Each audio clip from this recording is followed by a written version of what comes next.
Gambia is proud to host the 15th OIC Summit on the 4th and 5th May 2024, the second largest gathering of world leaders, kings, presidents, rulers, prime ministers, along with delegates from 57 member countries of the Organization of Islamic Cooperation will gather in our beloved nation for this historic event.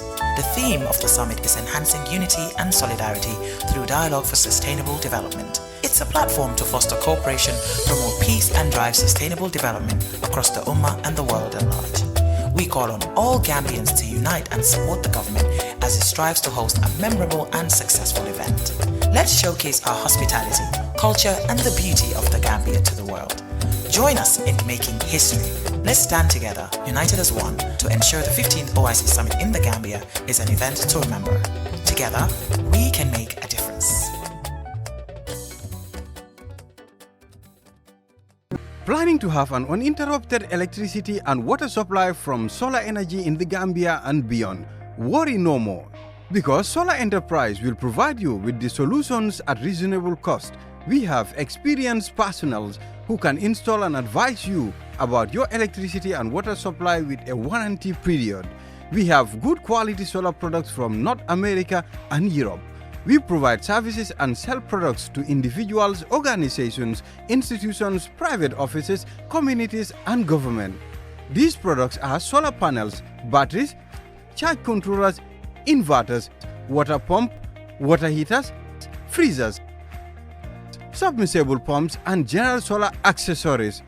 Visit our stores at 48 Kairaba Avenue and Brusubi Highway, or you can call us on 7657 479 980-8483, 340-9400 or 635-9906. Jamano Money Transfer Bureau de Change, your go-to option when it comes to money transfer. With Jamano, you can send money from anywhere in the world to your family and loved ones in the Gambia and be sure the funds will be delivered to them within the shortest time possible. For your convenience, funds sent through Jamano Money Transfer can be picked from all the banks and multiple other financial institutions, including Ajib Bank, Trust Bank, GT Bank, Mega Bank, Basic Bank, Reliance Financial Services, and Approved Services. Visit our head office at Brusubi opposite AfricMed next to Trust Bank Limited, or email us at info@jamanomt.com. You can as well call us on 310-3050 or 310-3051 or yet still 733-0688. Our opening hours are 8 a.m. to 8 p.m. Monday to Saturday and 9 a.m. to 4 p.m. on Sunday. Jamano Money Transfer, your most trusted money transfer service where customer satisfaction is paramount. When you think of a simple, fast, and reliable money transfer, think Jamano Money Transfer.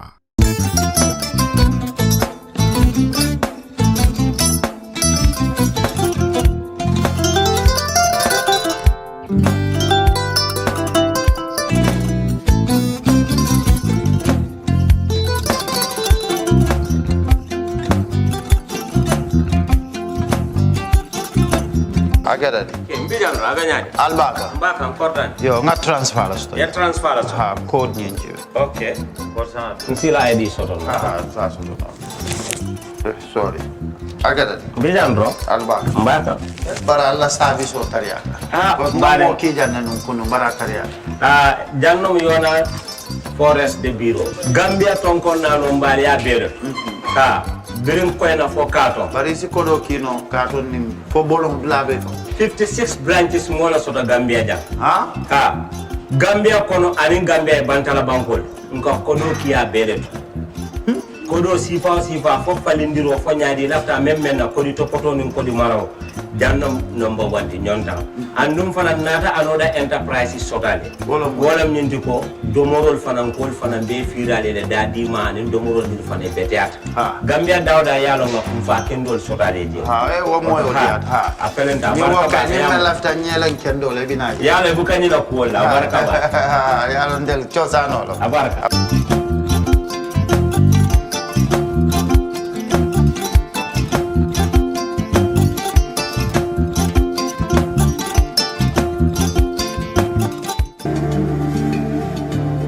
Islamic microfinance is becoming an increasingly popular mechanism for poverty alleviation, especially for developing countries around the world.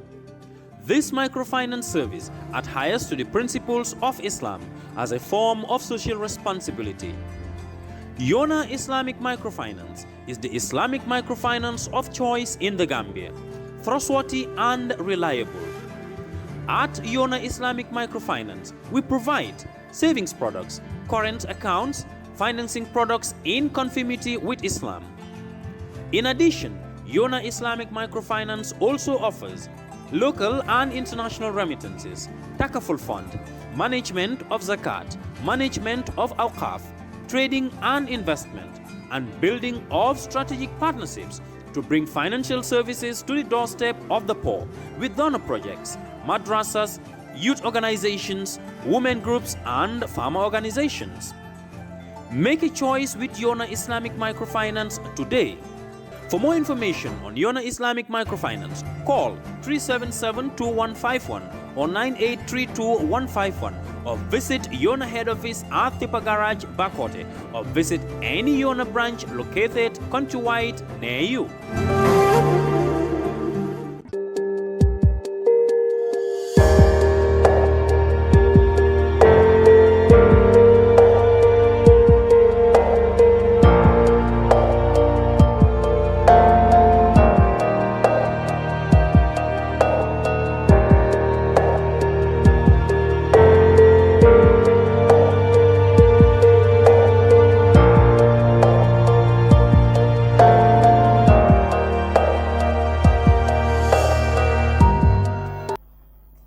Hello and welcome. This is the Brunch on Kerfatu Live. I am Lamin Cham, and this is our weekly look at current affairs. Well, of course, I really refuse to do this, but so many people have started texting me about my birthday. So thank you all of you who have been wishing me a happy birthday. Okay. This week, we will take a look at history. Of course, last week, we took a lane back to the history of the Gambia-Senegal relationship, or you might call it Senegalo-Gambia relationship, with historian Hassum Cissé on the occasion of the official visit to the country of His Excellency President Diomaye Faye. This week, too, we will continue somewhat another angle in the history of the Gambia. And that is the journey from 1994 up to 2017. Of course, you need not remind that that was the period that soldiers of the Gambia Armed Forces took up arms and brought down the 32-year-old regime of President Dawda Kairaba Jawara. Later, of course, led by Lieutenant Yahya Jammeh, and much later, I think, Captain or I don't know what rank he retired from. Colonel Jammeh and his cohorts. Now, somebody has written a whole history of that time. The circumstances that led to the coup d'etat, the period of the coup d'etat, the very first day of the turmoil, and even after the downfall of President Jammeh. All of them have been compiled and dealt with in this book called The Testimony of a Retired Gambian Military Officer and Diplomat. The retired Lieutenant Colonel is Samsudeen Sarr. Already an accomplished author, Samsudeen is the only Gambian who published a book in the famous Macmillan books, in the Pacesetter series of the 1980s, a very popular series he called Meet Me in Conakry. The book was really an unput-downable book at the time, along with so many other Nigerian and Kenyan writers. Pacesetters really was everybody's favorite book during those years. Sam continued, of course, writing clandestinely when he was in exile, when the internet was just, coming into occupy our lives. He was writing on a pseudonym he called Ibuge, if I can remember. Ibukole. Yeah. Now he has documented all these things into this book. Initially, of course, he did the book and called it Coup d'etat in the Gambia in 07.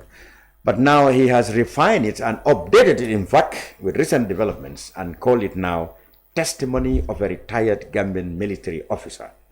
Now, I read the book, the initial part, back in 2007, and I have just completed reading the ones that have been amended soon. And so did Professor Momodou Lamin Bah, politician and academician. He too read the book, and I'm very happy that he joined me today to give our perspectives of the book. And Sam Sarr himself is here in our midst, and we are going to take on him to talk about the book and where we found interesting for him to bring in his insightful knowledge about clarifications or questions we may have about the book, Testimony of a Retired Gambian Military Officer and Diplomat. I must say, of course, the book is yet even to be launched, but already is very popular with a lot of people asking about it. Sam, welcome to the program. Thank you very much, Lamin, for inviting me once again today. Okay.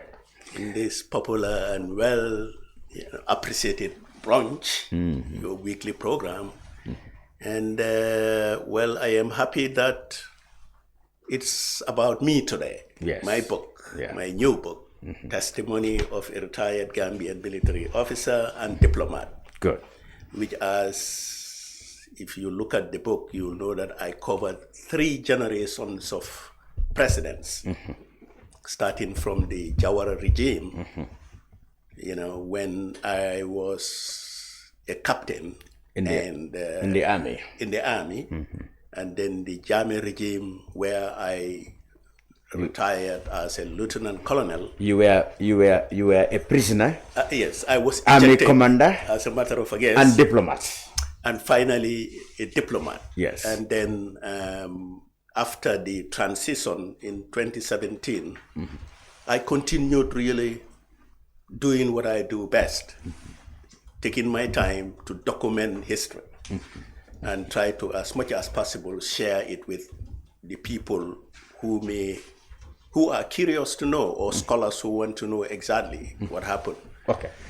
Yes. You have done tremendously well in your own perspective and knowledge of the inner workings of the junta, and of course the military itself. You put here a lot of history about the military history of the Gambian National Army, actually, before we come to the nitty-gritties of the book. All right. How did you yourself, you dealt that in the book, got into the army? You said it was in 1985 when you returned from the United States. Before that, you've been a school teacher. And when you returned from the United States, you went to the army as a cadet. And from then on, as they say, it's now history. How did you get into the army? Yeah, before anything, I want to thank Mr. Well, I have already introduced him. Yeah, I want to thank him for coming, because he has been very keen about reading the book to review it for me, even. Exactly. And he would be reviewer, perhaps. Yes. He would be reviewer and perhaps chief launcher. Yes, yes. So, yes, my enrollment in the army was purely accidental. An accidental soldier? Yes, because to be honest with you, I never for once thought in my life that I would one day become a soldier, because I didn't like the military at all. Yes, I never liked anything about soldiers. But when I returned from the United States of America, well, prior to going to America, I was a school teacher. Yeah. Went to Yundum College, then Brikama College, graduated as a school teacher, and taught at different schools, Pakalinding, Latirkunda Secondary Technical School. So you were in Pakalinding? Yes. Okay. Then I went to America, and I studied agricultural engineering up to associate's degree. And but conditions, if you read the book. Yes, we read it. In the book, I explained the circumstances that compelled me to leave America prematurely. Yeah, that's true. And when I returned, I just wanted to get a scholarship to go back. Yes. So my first intention was to go back to the teaching field. And I applied and was interviewed by the PSC and was assured that if I teach for 2 years, I will be sent abroad to. This was the time of Tony Blaine as director. Yeah, no. It was Drame, Mr. Drame. IML Drame? IML Drame. He was then the education officer I met who assured me. But the director then was Tony Blaine, I guess. In 85. Yes, of course. I don't know 85. whether Tony Blaine was still there. Yeah. But 85. when I wrote Meet Me in Conakry, Tony Blaine was there. Absolutely. He's been there since. You know, so 85. I was like waiting for time because schools were closed and I was to go to teach in one of the high schools, mathematics and physics, which I passed very well in college.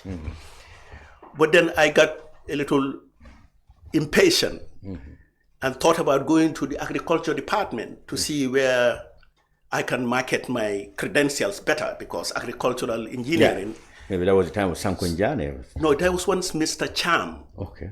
There was one Mr. Cham. They said he was the engineer in charge. So I went there and I spoke to him. He looked at my credentials and I even showed him the book I wrote then, Meet Me in Conakry. And he was thrilled, but he gave me this assignment of going back to school to explain every subject I studied in college. Okay. And I said, this is not very welcoming.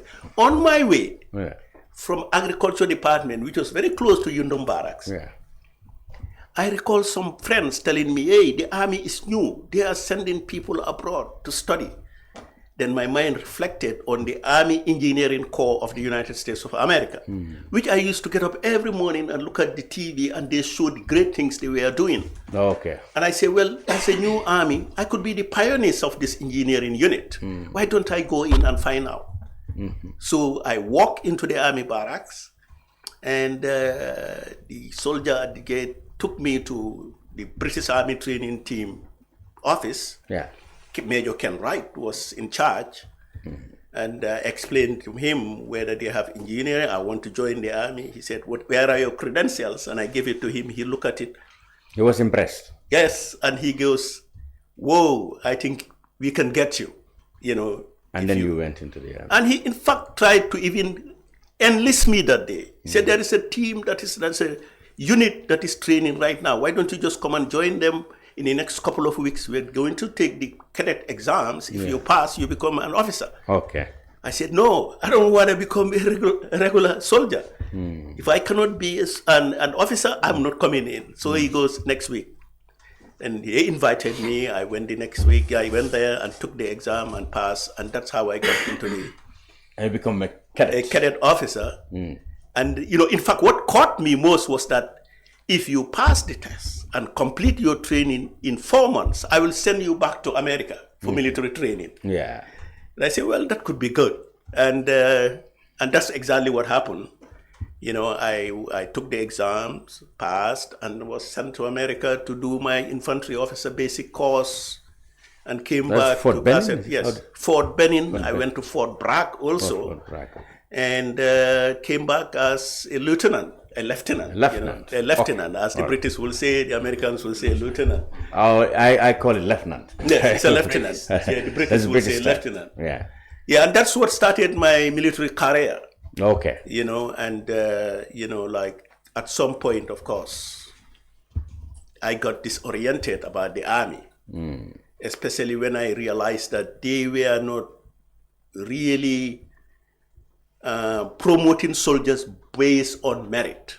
But on first come, first serve basis. Oh, that's what they were doing? Yes. First come, first serve. Yes. That's the length of service. Date of enlistment. Seniority. As I said in my book. Seniority. You know, like date of enlistment. They don't care if, you know, you come with any kind of qualification. Exactly. As long as Mr. X is a day ahead of you, you'll be promoted first. Get promoted ahead of you. So that was not very good in the army, because... So what did you do? You saw square pegs in round holes, because you will have a commander whom you know cannot even give basic operation orders. But wasn't there an issue also of favoritism at the time? Because it was said that there were people who were considered to be elite appointed by the PPP government to lead the army. And most of them were from Banjul, and well connected to the people who are in government. And if you were to come from the provinces, such as Yaya Jammeh and others, they were not very much given such privileges. But you know, Jammeh was that not the case? You know, Jammeh was not even a soldier.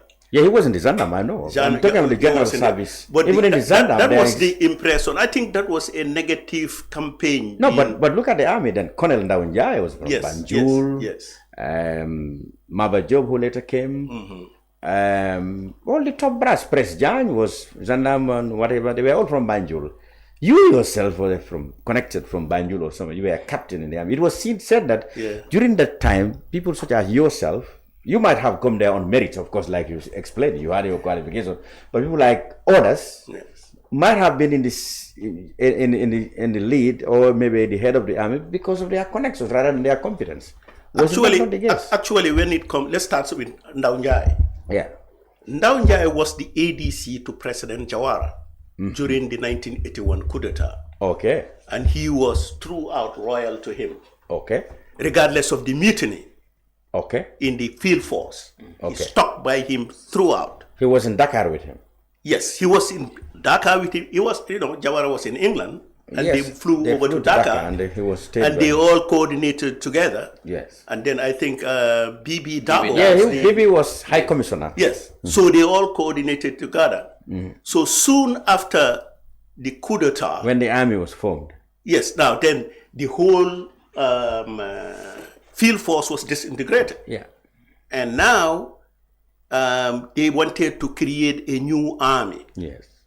At first, they left things exclusively in the hands of the Senegalese to form military structure in the country, akin to what they have in Dakar. Yes. And, in the process, they came to a point where they said, we need a co-commander in order to nationalize it instead of Senegal taking the whole command. And they wanted to recommend, and that's when President Jawara recommended Ndaunjai. Ndaunjai was very close, very loyal, and I think the most educated officer in the field force then. At the time? Yes. At the time, he was the most educated field force. Chongan? Which mentioned very much in your book. Chongan? Basala Jain? No. Dennis Coker came later. Okay. But then this is the beginning. Okay. And then, of course, people like Mabajo. Yeah. People like Chongan. Yes. They came from families of police officers and field force. They all lived together in the barracks. I see. And automatically they had this. They had the police and security in their veins. In their veins. And they went to high school and all the basic requirements they fulfilled. So it wasn't much of a case of they were favored because they were connected to the powers that be. They were the people who were available. But if you even look at across the board, you had Babukar Jatta. Yes. You had Abakari Sise. Yes. Say was a lieutenant. Basiru Basiru. No. In fact, I'm talking about the initial officers. Okay. The initial officers who really were, they say they were favored by the. Like in my case, people were going around saying that it was OJ Serakunda who put you in, who put me in the army. So you come into the point. There was a lot of feeling at the time that some of the people who were leaders in the army were there because they had connections with the people that are in power. Which was not true. Okay. It wasn't true at all because the British conducted the exams based on British standard testing procedure. I see. You come.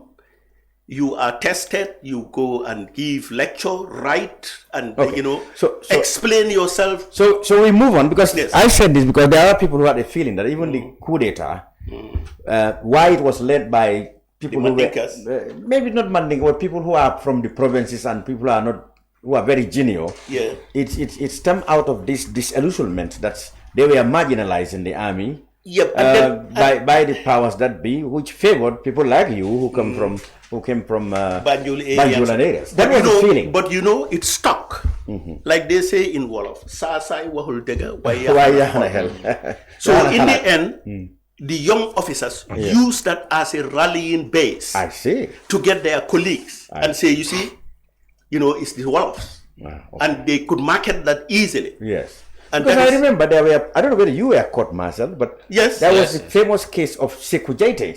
Yes, Sekou Jaite from Bruford. He was a very good soldier. Well, I didn't find him there. Could not cope with them. He was the first to be court-martialed, I believe. Yeah, but I had left. I had left. Yeah. But when I came in, I was also court-martial. In 1990. Yes, I remember. So if it was by favoritism or being, victimizing soldiers because of their ethnic background, I shouldn't have been court-martial. Okay. So what was your crime? I was court-martial and demoted. You said in the book here, but you didn't specify. Yes, I was. What were you supposed to have done wrong? Yeah, I was court-martial because I wanted to leave the army. And they wouldn't let me go. That was the time with the British?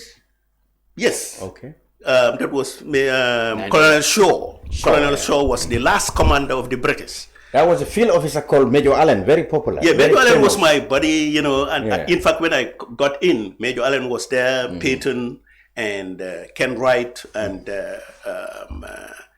Rob John. Yeah. They were yes. So, two of us decided to leave soon after the Confederation. Yeah. That was Lieutenant Did you Kamara. serve in the Confederate Army? Oh, yes, I did. Okay. That was Lieutenant Kamara and myself. We looked at the situation and realized that we couldn't cope with the post-Confederal situation. And, there was massive discontent in the army. It was just a matter of time, but the army was going to explode. So I decided, well, I'm going to leave. And Kamara said he was also going to leave. He was the ADC to Sarr. And we all applied together. And they endorsed Kamara's application to leave. And yours not. And in the process of endorsing mine, I think the government heard about it and intervened and said, what's going on with some of these good officers leaving? And that's when they said, I cannot leave. I said, why? Oh, we train you. And according to whatever the set of rules, laws of the Gambia, officers are like civil servants. The GO then. Yeah, you can resign if you're not interested. Yeah. So I resigned, but they said no, you cannot go, and that's where I started. The conflict started. In the end, they court-martialed me. And what did you ever got punished? Oh yes, I was demoted from a lieutenant to a second lieutenant. But eventually. Well, you never left anyway. You were made. No, after that, I went to America. I took 3 months vacation and went to America. And it was in America where they called me and say, "You better come back. The army is disintegrating." I say, "What happened?" That's when the crisis in Liberia compelled, the command to get rid of major officers, key officers, and some officers were accused of organizing coup d'etat. That was after the army returned after the contingent returned from Liberia. Yes, that is just before 1990. That was 1990. No, they went to Liberia in August 1990. Yeah, and some of them came back in 1990. 1991, perhaps. Yeah, the event was in 1990. So 1991, they were still. 1991. ECOMOC 1 went from August up to September to from August. I think it started up in August. September. They left on September 1. Yes. And they were forced in Sama Jawo, and they were in ECOMOC 1. Lamin Boja. Lamin Boja in Liberia. Yes. So, but the troubles from them started when they came back. Maybe they were the second contingent in 1992 when they staged a protest. No, there were 2 protests. Okay. The first protest was organized in Liberia. Okay. And there were officers who assured them that when they return, the protest will be translated into a coup. I see. And they will lead them. Okay. But the day they came to organize, they were supposed to do it, the officers back off. Okay. That was in 92. That was in 90. Okay. 91. 91, yeah. And then in 1992, the second batch also organized a demonstration. Yeah. And that is what brought in the Nigerians. Nigerians, yeah. Yes, the Nigerians. So, okay, moving forward, yes. So it was interesting. The army was in infancy. You came as a cadet, and then you went on. So you stayed there. Let's fast forward then. You said at the time that the PPP regime were very indifferent to the plights of the army. Unlike Nigeria, when the army officers actually took care of themselves, the PPP government were either naive or too negligent of the state of affairs of the army, and this, you said, could have contributed to the coup d'etat being planned and being executed, and by cutting them, cut them by surprise. Can you very briefly describe that atmosphere leading up to the coup?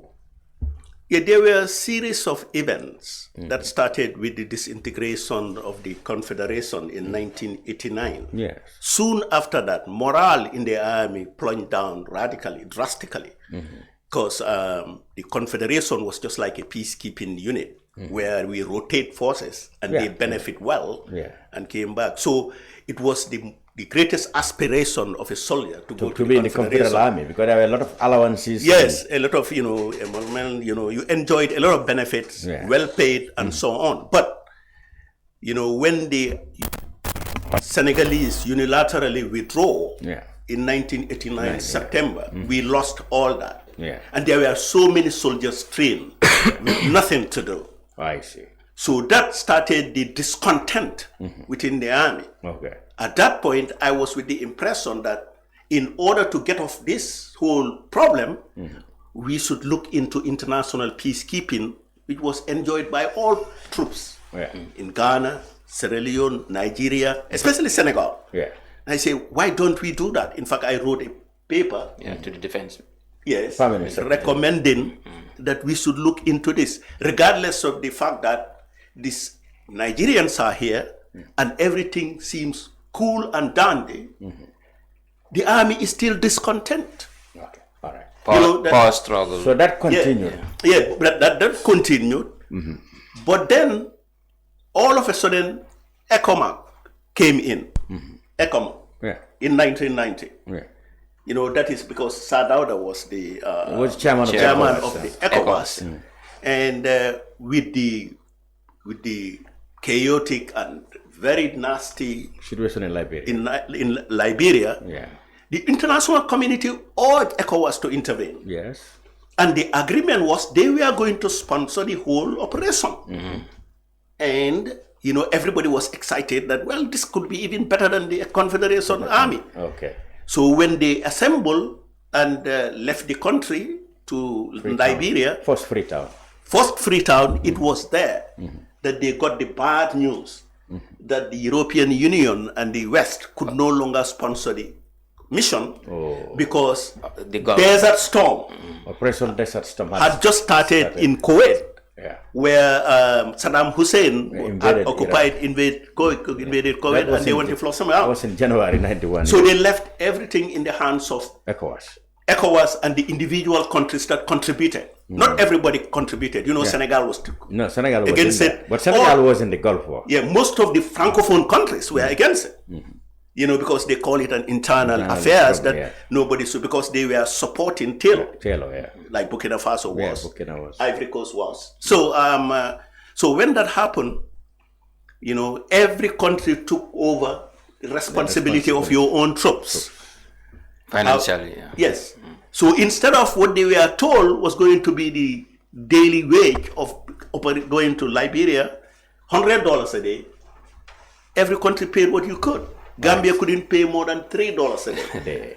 I see. And worst of all, in the first barrage of encounter with Charles Taylor's NPFL rebels, many Gambians, Sierra Leoneans, Nigerians were killed that day, including, of course, the two Gambians. Yes, Sama.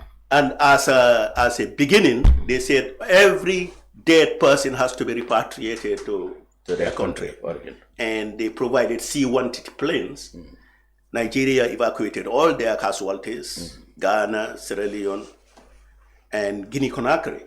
But they refused to accept our repatriation of the Gambia. The PPP government said, no, don't bring them back here. So it was the decision of the government here not to bring them back. Yes, it was the decision. So they thought that if they are brought back, that will... No, it doesn't worth it. Yeah, so for them... That's what they were also afraid of the tension that was brewing in the country. Because, I mean, like, it was like paying $3 a day, and this guys come. That funeral could have generated anything. So they were afraid of that. So tactically, it was in fact the British Army Training Team Commander, Colonel Shaw, who advised the government that leave them there. Leave them there. And that really was traumatic to every soldier who was there. Because every soldier on the ground knew that if I died here, I would have been. My parents are not going to see me. Yes. So they came back with that anger. You know, and that anger brewed along. So instead of quelling it, Dada tried, because he cut down the number of soldiers going to Liberia from 150 to about 12. But, you know, the anger and the frustration still remain. Okay. All this plus other things combined and exploded on July 22nd, 1994. Yes.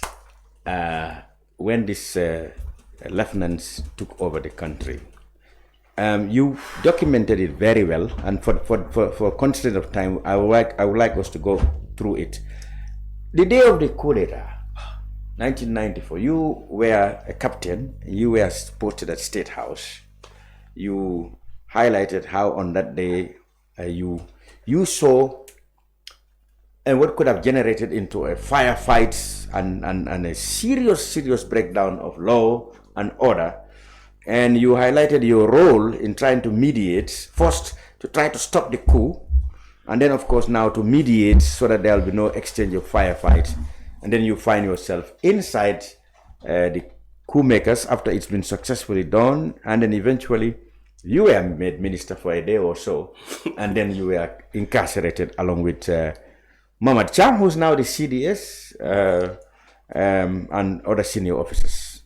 You saw also initially people who seem to be coup makers themselves become prisoners of the coup, like the Sonkos. You talk about Captain Sonko and stuff like that. So very quickly describe for us what happened on that day. The dread that washed over me when I heard the words of Captain Kasama at the State House that the soldiers had breached the main armory at Yundum Barracks, and the threat of a coup d'etat of the PPP government was unfathomable. For a while, Gassama was ADC to the president. He was the ADC to President Jawara. Yes, I remember him. And my mind was just inundated with calamities of past and present armed conflicts in Africa. I recall 1981, in the Gambia, the coup d'etat by Kukoy Samba Sanyang. So you fear that we might have a repeat of that? Yeah. Which, of course, prompted the intervention of Senegal and the subsequent street fighting in the urban area. Yes. Caused by the resisting Gambian youth. Yeah. Because Kukoy armed the youth to fight the Senegalese. So many people were killed. Up to this day, Lamin, the number of people killed in that... Official figure was 500. It is still not quantified at all to me. Because I think the PPP government shy away from conducting a thorough investigation. Officially, they said 500. Individually. Officially, they said 500. Estimated. It was just an estimate. Yeah. It was just an estimate. I had Jawara said it on radio over and over. 500 people died. Yeah. But then, like individuals, I know people who have never been, their parents, their families, never accounted for. And there was no independent verification. And what also shocked me at the time was the fact that the TSG, that's the Tactical Support Group. That preceded the Gendarmerie. Yes. Yeah. Or rather, succeeded the Gendarmerie. Yeah. That was the bulwark against any mutinous activity in the army. Yeah. Now, at that point, lacked the capacity to quell any eventuality like that. Yeah. Simply because they were not well armed. No, because the Nigerians, in the process of thinking that Senegal was our greatest threat, armed the army rather than the Zanda, and tilted the balance of power in from favor of the army. So that was a factor. Yes, because throughout the Nigerians entertained this notion that Senegal was our greatest threat, and in the process missed the reality is that in the barracks, the soldiers are really angry with the government. I see. And we are looking for the opportunity to get rid of the government. So they armed the army with superior weapons. Superior weapons. And then that tilted the balance. That tilted the balance of power between the TSG. So the TSG could not stop the boys from. They could not. Okay. And I saw this coming. I wrote about it and I sent it to the government and said, look, and they would not do anything. The TSG, I remember going to the office of the Secretary General then, Sarr. And I told him, look, the army is so armed, at least tell Dada, the commander, to distribute some of the heavy weapons to the TSG as a counterbalance. But he goes, Sarr, don't worry, we are going to Israel. When we arm the TSG, you guys will not know what happened. That's exactly what he told me. You know, they bluffed their way, but nothing was done. So that is why when I heard about breaching the armory, you were afraid that I knew the weapons there. But in the end, there was no fighting. The TSG people, they could not fight. They could not fight. Yeah, so they had you. It's like there was a diplomacy also. You were instrumental in yes, because in keeping people to maintain their sanity, and eventually there wasn't any fighting. Yeah, because on that day when I realized that TSG lacked the capacity, the first thing that came to my mind, the first unit that came to my mind was the Marine unit. Because the Marine unit, you could not convince Commander yes, Sarr. we had heavy weapons there, including 50 caliber machine guns. I know that if we had the heavy weapons from the Marine unit and put them at mile 2 or somewhere around before Banjul, and we fire in the air, nobody's coming. But you know, when I went to Sarr, he did not want that. Sarr was also not sure about who were involved because he didn't know about the coup. We were all taken by surprise. He goes, Sarr, you know, I don't trust my guys. Probably if you want to try this, you don't know what may happen. So his fear was that there could be his men could also have this been is involved. it, because we did not know who was involved at the time. So I decided at that moment that I'm not going to stay in Banjul. I'm going to go and find out what is going on. Then I started my vehicle, went through the Bond Road, and drove alone from Banjul to Denton Bridge, no vehicle. This was around 9 o'clock. Good. And that's when I arrived at the bridge. Eventually, the takeover was peaceful. It was. And because I negotiated with the troops, you know, and when I arrived at the bridge, and for the first time saw the 3 officers leading. Captain Sonko was among them. Captain Sonko was my Where is the Sonko? batman. He passed away. Momodou Sonko, he died? He died. In America or Atlanta, here? Yeah, in Atlanta. Oh, in America. I think last year. Okay. So he was there, and Jame was there, and Edward. And for the first time, I ran into officers and said, oh my God. I thought it was just soldiers, you know. Then I asked them what's going on. And Sonko had a pistol. He just put it in my chest and said, Sarr, this is a coup d'etat. We are taking this government down and you have to be part of it or we arrest you. And I said, you must be out of your mind. I cannot be part of something that I didn't plan.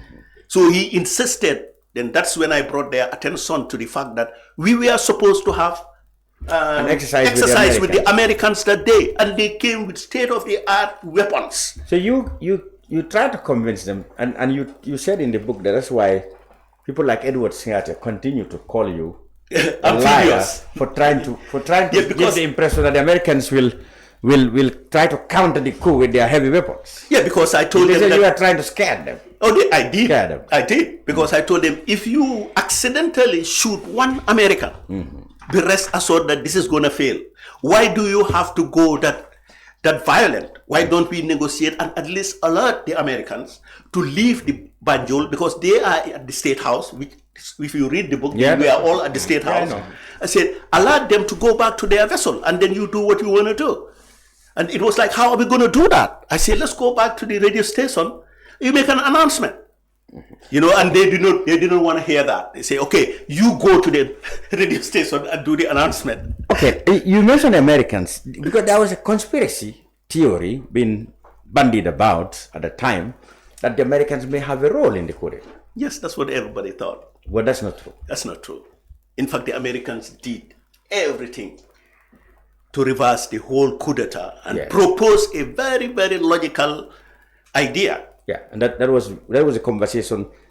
They initiated the conversation between Jawara and the junta. Yes. Edward Singade. Yes. No, in fact, it was between Jawara and Jammeh because we all agreed on their recommendation. Yeah, that's right. I was there, you know. But later on, it was Edward who actually took the... Yes, because when agreement was, why don't you bring President Jawara back? Because the Americans, if you read their minds or how they were presenting the whole situation, they were not fans of President Jawara because they thought Jawara had stayed too long. Overstayed. Yeah. Especially when he pledged to leave. Yeah, when he said he was going to leave. I was leaving and then all of a sudden, they said, God said it's not my time. Yeah. That made him really sound very ridiculous. And he lost credibility all over the world. Yeah. And the Americans were not happy about that. But Andrew Winter said, look, ambassador at the time, Andrew Winter, what you need to do is bring him back as a ceremonial president. And, you know, form your own government around him. Every person in the government should come from your from the military and whoever you want to put there, so including vice presidents and so on. Make it a ceremonial ceremony, so that it won't look like a coup d'etat. But the caveat was, after about 6 months or 1 year, America will sponsor a free and fair election if Jawara will not participate. Okay, that was a good arrangement. It was an excellent arrangement. We were all new in a coup d'etat situation. We all want to get out of that. So we agreed. And when they made the arrangement for Jammeh to go and talk to President Jawara that morning, that was Sunday morning, and Winters came with James Knight to escort Jammeh. We were all sitting outside in the shed. Yeah, the Americans. Yes, and he came and said, are you ready, Mr. Jammeh? He said, yes, I'm ready. He got up. And Edward turned around and looked at him and said, where are you going? And he goes, yeah, I'm going. He said, no, you are not going. I am talking to Jawara. And we were all shocked. Nobody could say anything. So Edward took over, yes. And then he was escorted by Andrew Winters. We did not go. We waited. But when he came back, the news was bad. He changed everything. Yeah, he said, I told him that he could go away. He should find somewhere else to go and not back in the Gambia. If he comes here, it will be on his... So that was that Edwards behavior, Edwards, you said, changed the course of history. Change the course of history. We would have had Jawara back, but out of office, but in a ceremonial way. Yes. I see. Because up to that time, the Americans never reported to Washington, D.C. that it was a coup d'etat. What about the Nigerians at the time? What happened to them? Because they too were on the ground, the commander. No, by then we didn't have any commander. Okay. You know, you remember. Dada was going to go back. He was recalled. Dada was recalled. And Lawal Wadebe who came. Wadebe came to take over from him, and Dada refuses to hand over. Okay. On the basis that it wasn't Abacha who appointed him, but Jawara and Babangida. And that unless Jawara talked to him and say, okay, thank you very much, you can go, he will not leave. And all people around Jawara said, no, you're not going to meet Jawara. You two, you know, as long as it's a command, it's a thing. Because the Nigerian government never even asked the Gambia government whether they wanted to change Dada or not. It was just changed. They just did the changes from there. Many believe that Dada was Babangida's man. Yeah, he was. And Wadebe was also, Wadebe who came was also Babangida's man. No. But not less of was Babangida's man. But Abacha wanted him out of Abuja at the time to get a field appointment. And that's why he did the changes. And not only that, because everybody feared Wadebe. Yeah, whatever. Because he was always part of very every coup d'etat that happened in Nigeria. So they wanted to get rid of him from the corridor of power. Yeah, power. Okay. So he came, and you know, when Dada said, I'm not handing over, he said, I'm not going to take over until you hand over. So it is within that confusion that the coup d'etat happened. In the end, Jawara will not meet this guy. Yeah. And all of a sudden, Jawara left for holidays. Yeah. In the middle of the chaos. Yeah. And so that's when Dada went home. Yeah. You said there that Jawara and others were naive about the problems in the army at the time. Yes. Okay. So what the Nigerians couldn't do much because they were in disarray. They were so the Americans too. Their initial plan failed. So that was very good luck for Jammeh and others. Yes. So you started the process of building of a government. Yes. And that was an eventful period, isn't it? Yes. Can you take us through the selection of the... Apparently, like I always say the same thing. I was never aware of the coup. I will never support a coup. You know, let me tell you, Edward Singate rather sarcastically said during his testimony at the TRRC when SO5 asked him, was Captain Sarr at the time? No, it was Sana Sabali. Sana Sabali. Sorry about that, Edward. It was Sana Sabali. Sana Sabali said, Captain Sarr was the last person we will tell the coup.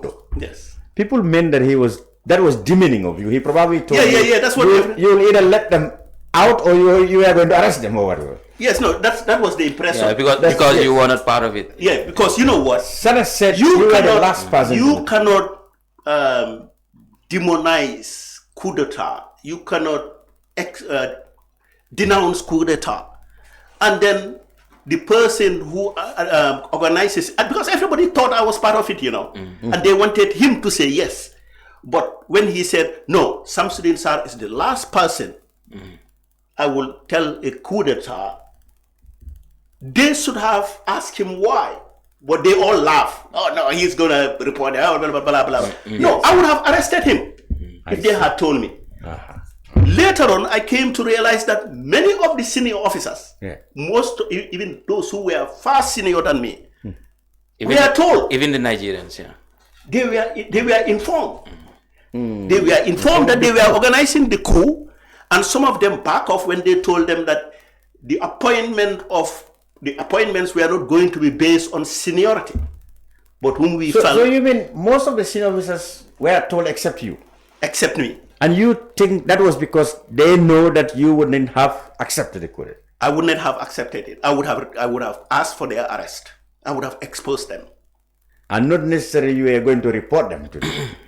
No, well, that's more or less the same. You were never going to. I would have called for their arrest because you know what?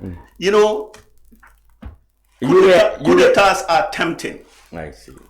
They are very tempting. Soldiers who contemplate coup d'etats have this belief that it is a courageous thing for soldiers to do. Oh yeah, because it is very beneficial. There were examples in Liberia, in Sierra Leone, very closely at the time. But then, Sergeant Doe in Liberia, Captain Strasser. If you look at the consequences of coup d'etat in the long run or the long haul, it always always end up destroying the very perpetrators. Exactly, as in the Gambia, this case in the Gambia. That is why I said, if a soldier, any soldier who reads this book and understands it well, will never think about organizing a coup d'etat. Especially the type of coup d'etat we used to have. Okay, maybe the coup d'etat in Mali, Burkina Faso, and so on, are changing the dynamics. Yes. But the coup d'etats we used to have were purely based on greed and trying to replace the civilians. Yes, replace. As you mentioned, and become more corrupt. The Samuel who said we have 3 different coup d'etats. Categories of coup d'etat. Yeah, the breakthroughs, the breakthrough, the veto, and the guardian. Yes, and the guardian. Yes. So the guardian could be a good coup d'etat. Yeah. So now, yes, I started. You begin now the process of forming the government. Yes, and in your book, you were rather surprised that people who would have normally been the leaders because of the role they played didn't end up becoming members of the council. You cited the case of Sonko. The late Sonko. You think maybe he was not that much audacious to claim his entitlement. Yes, and so therefore he was sidestepped. Yes. And Jammeh, who was more audacious to claim his entitled, became the chairman. Yes. Yeah. How did it happen? I talk about my first encounter with them at the bridge. Yes, that's right. When I found them there, I thought Sonko was the leader because he was the most senior. he was the most senior. He was a captain. Jammeh was a lieutenant, and Edward was second lieutenant. Okay. But so when I went to Radio Gambia, tried to make the announcement, it didn't work. And after the state guard surrendered, Yeah. I started looking around to find who were in the, actually involved. Yeah. I went to Yundum Barracks, and on my way, I saw Sonko. Yes. Still the pistol on his holster, and I thought he was still coming to, confront me with what happened. But he came, and his demeanor completely changed. He was nicer, and I wanted to know what is going on. Yes. And he was like, the TSG or the state guard, they are useless. We just, one shot and they were all surrendered, blah, blah, blah. So who are the leaders? He couldn't tell me. We went to Yundum Barracks. I found Captain Baji also, the leader of, the commander of Charlie Company. And nobody could tell me who was in charge. Momodou Baji? Momodou Baji. Yes, Momodou Baji. Who was in charge. The person who was at least trying to show some kind of authority was Lieutenant Basiru Barrow. Okay. Yeah, because when he saw me and said, Sarr, where's your weapon? I said, I don't have a weapon. He said, oh, get him a weapon. He brought me AK-47 rounds and everything, and grenade and so on. And then he was like, what is going on? Oh, no, it was blah, blah, blah. And I said, you know what? You guys have to come up with a government. You cannot just change a government without replacing it with a government. Pretty soon, anybody can take something. So you said Sonko was sidelined? One way or the other? Yeah, because I came to realize later, because when we assembled at the State House, that's when I realized that Sonko was definitely not necessarily part of the organizers, but was forced that morning to join them. Just as they wanted to do with you? Yes.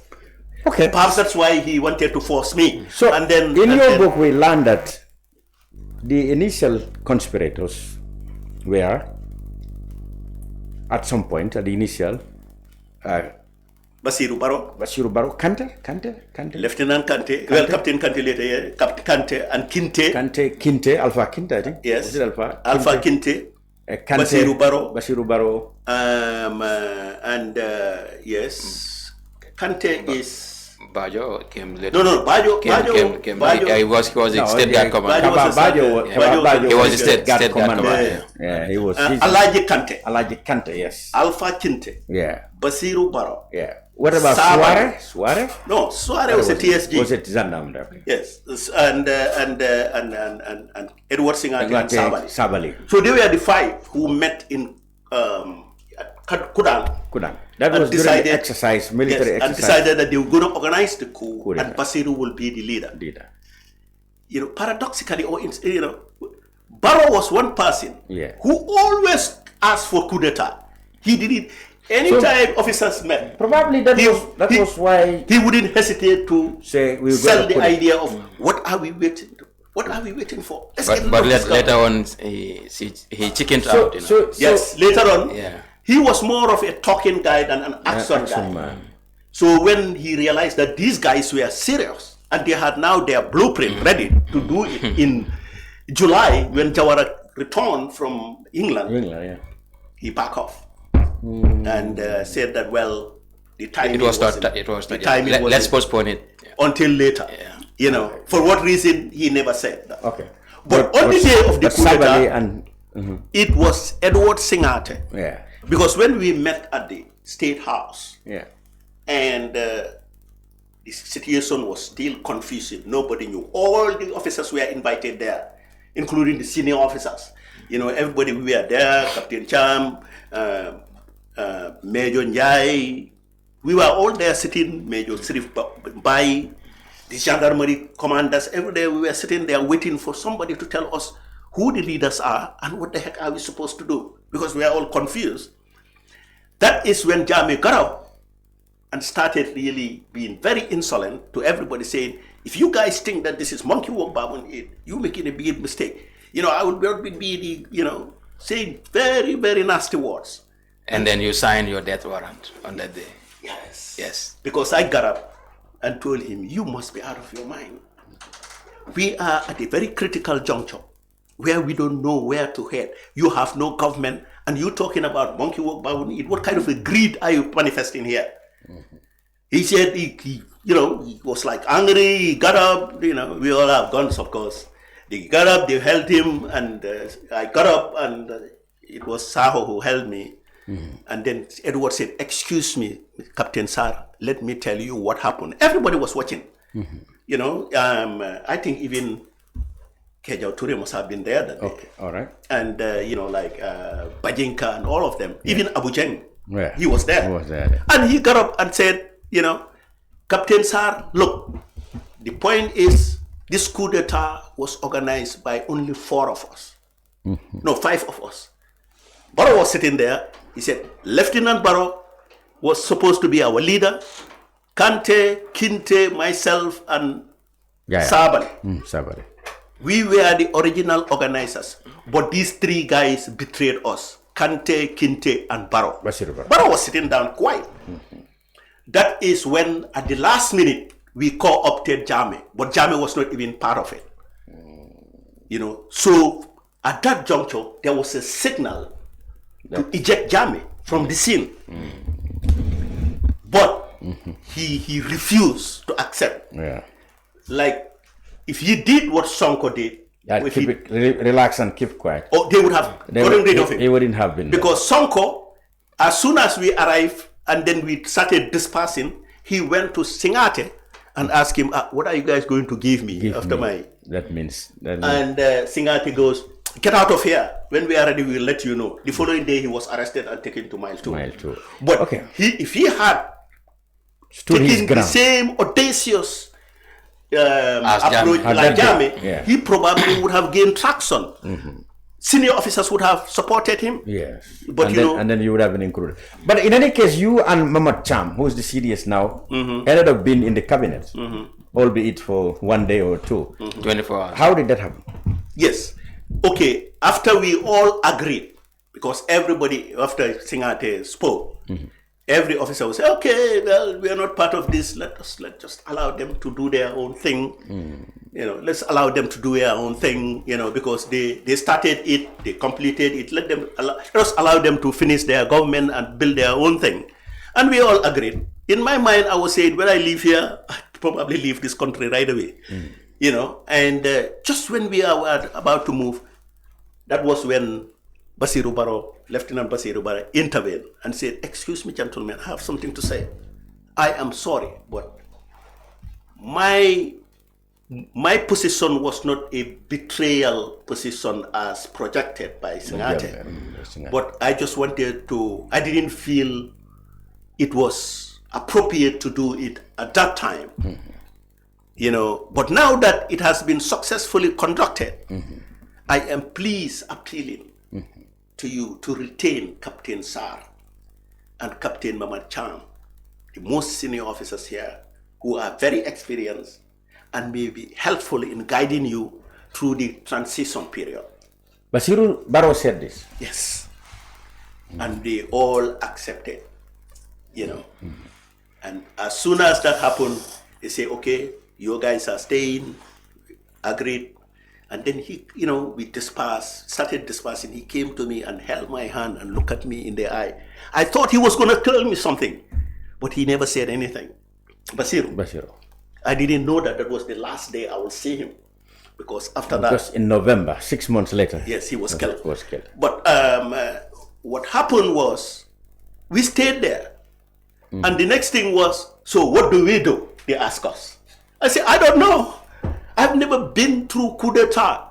Although I'm a captain, I've read widely, I know what the implications, because coup d'etats are not taught in military institutions. No. They're not. So I say, I don't know anything about it, but I know about a situation currently in the country that we can exploit. And that is General Dada is very angry with the PPP government. These guys have gone through series of coup d'etats. He's at his house. We can seek his assistance.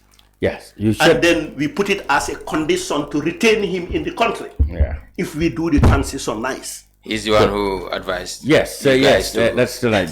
We read in the book that he advised you to meet the diplomats, and he was the first to give us the first pointers on what to do, and then to form your cabinet as soon as possible. Yes. And then you met religious leaders, and then there was initial acceptance, and everything. But of course, the regime went ahead arresting former PPP people, humiliating them, locking them, former PPP ministers, etc.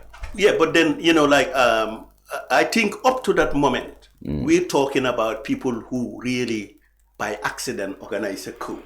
Okay. All right. Everything that they were saying at the TRRC, like Sana Sabali said, it's my constitutional right to overthrow a corrupt government. What constitution are you quoting? Yes, no. I thought SR5 was going to tell him, what constitution are you quoting? Oh, okay. All right. So, Sabali, was people said it was so in bravado on that day. But Edward admitted Sabali actually contributed a lot by organizing the soldiers and the weaponry from Yundum on that day. Yeah. He was the one who kept the idea alive when all of them were thinking of abandoning the plan. Yes, I mean, what happened exactly at Yundum, I did not know. Well, Singate said Sabali. Yes, Singate also told a lot of inaccurate stories at the TRRC. I know, including the fact that he knew nothing about the death of Korosise. Well, that's later. But I'm not saying that. But what I'm trying to say is that he misguided the TRRC a lot. Okay, well, what I'm saying is those matters will come up that later. day. The people who really work on trying to assemble the happy weapons, you cannot rule out number one person who was Jibril Sey. Sabali was okay, he was the commander of the unit, but he was even transferred to Farafenni because he was very rebellious and they were about to even court-martial him. Okay. Yes, but then Jibril Sey was the guy who really assembled the weapons because he was very good at it. Okay.